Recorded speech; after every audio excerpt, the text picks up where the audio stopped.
I think the politicization of free speech is by far the biggest threat to free speech, because this has always been... No, the radical leftists are the biggest threat to free speech. So this is a disagreement.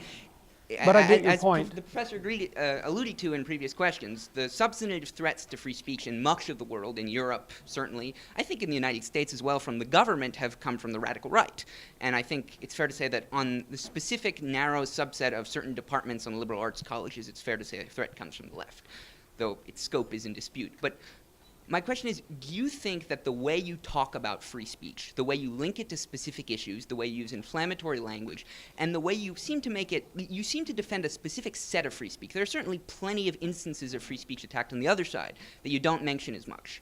Do you think you risk politicizing this? Because it seems to me yes. that... Okay, and do you not think that's a far greater threat? Because, for example, the NRA...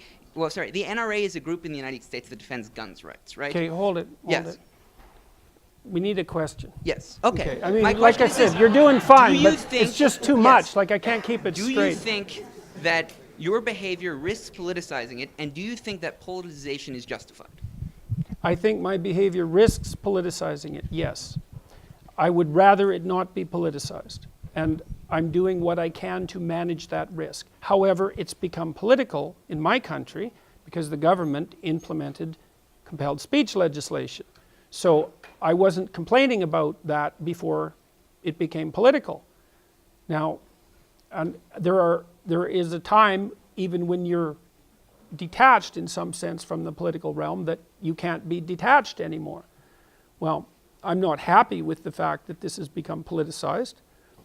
You could say that I haven't done a stellar job in ensuring in every possible manner that this has remained neutrally apolitical.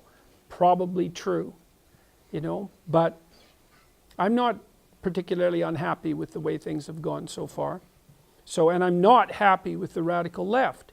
And so, if they're irritated at me, so much the better, as far as I'm concerned. So, have I conducted myself perfectly? It's like, undoubtedly no. So, I've got more than my fair share of faults, and a temper is one of them. But I'm muddling through.